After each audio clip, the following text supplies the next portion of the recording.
সকাল সকাল ঘরের কাজ শুরু হয়ে গেল, তার মানে আমারও সকাল হয়ে গেল। তো গুড মর্নিং বন্ধুরা, তোমরা সবাই কেমন আছো? আশা করছি ভালোই আছো, আমিও ভালো আছি গো।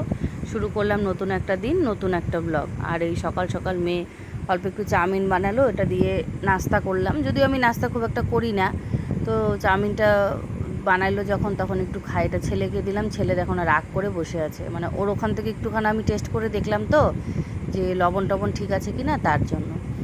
আর এই মেয়ে খাওয়া হয়ে গেল। তারপরে আমার আবার এই চাউমিনটা না একটু মুড়ি দিয়ে ভালো লাগে, তা আমি আবার অল্প একটু মুড়ি দিয়ে নিলাম। মুড়ি দিয়ে চাউমিনটা আমার কাছে খুব ভালো লাগে। আমি তো কেনা চাউমিন খাই না, যেটা বাড়িতে বানানো হয় মানে সাদা পাতলা চাউমিনটা, সেটাই খাইতে আমার কাছে খুব ভালো লাগে, সেটাই আমি খাই।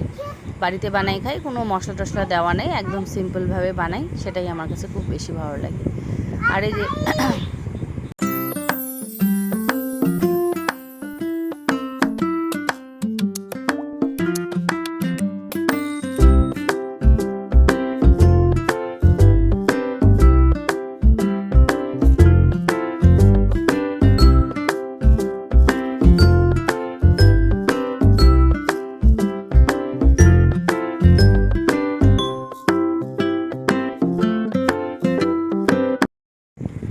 হাজারো কাজের ফাঁকে দেখো একটা পুরুষ তার সংসারের জন্য, সংসারটাকে সুন্দরভাবে রাখার জন্য কতটা কষ্ট করে দেখো।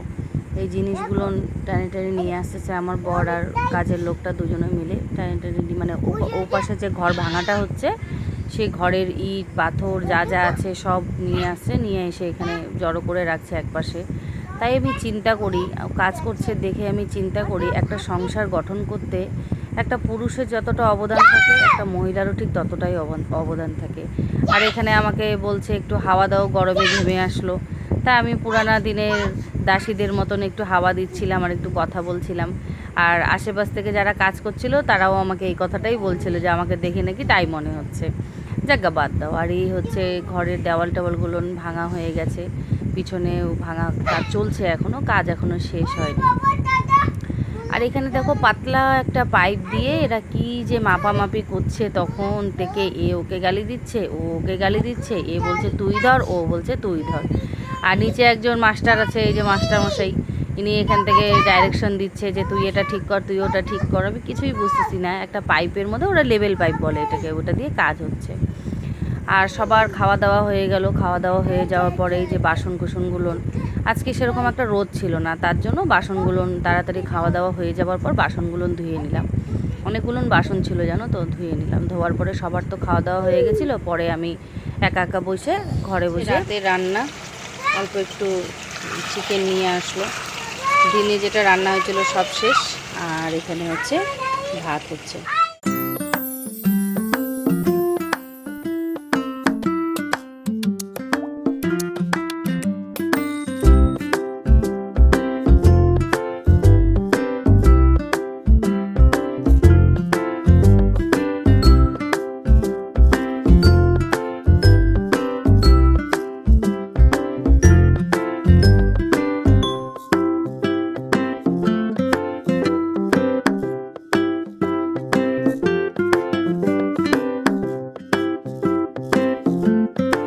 দিনে যেগুলো রান্নাবান্না হয়েছিল, দিনে সেগুলো দিনের বেলায় শেষ, মানে তোমাদের সাথে শেয়ারও করতে পারিনি।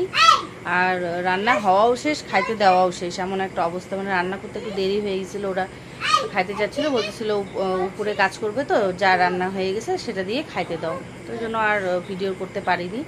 ওদেরকে খাইতে দেওয়ার পরে পরে আমাদেরও খাওয়া দাওয়া হয়ে গেল। এখন রাত্রে সন্ধ্যাবেলায় চা খেতে বসি, তখন আবার বড় বাজার নিয়ে আসলো, অল্প একটু চিকেন নিয়ে আসলো রাত্রে খাওয়ার। আর রাত্রেও হয়ে যাবে, থাকলে পরে একটু কালকেও হয়ে যাবে। তো সারাদিনে এত মানে ঝামেলা যায় না, তারপরে সন্ধ্যা হয়ে গেলে আর ভালো লাগে না, তখন আর রান্নাও করতে ইচ্ছা করে না, খাইতেও ইচ্ছা করে না। কিন্তু পেটটা তো সেটা মানবে না বলো, মনটা না চাইলেও পেটটা তো চায়, করতে তো হবেই, কিছু তো করার নাই। তো সেই জন্য রান্নাটা বসায় দিলাম, রান্না করতেছি। অন্যদিন আমার বড়ি রান্না করে মাংস টাংস আনলে, কিন্তু আজকে ওর মন মেজাজটাও একটু ভালো নেই, তার জন্য রান্নাটা করতে পারলো না, আমাকে বললো তুমিই করো। তা আমি যেন বসায় দিলাম, দেরি না করে রান্নাটা বসায় দিলাম। তো এই হচ্ছে, এই দিয়ে রাত্রেবেলা রান্না মানে খাওয়া দাওয়া হবে। তো আজকে ভিডিওটা আমি এখানেই শেষ করছি, দেখা হচ্ছে কালকে একটা নতুন ভিডিওর সাথে।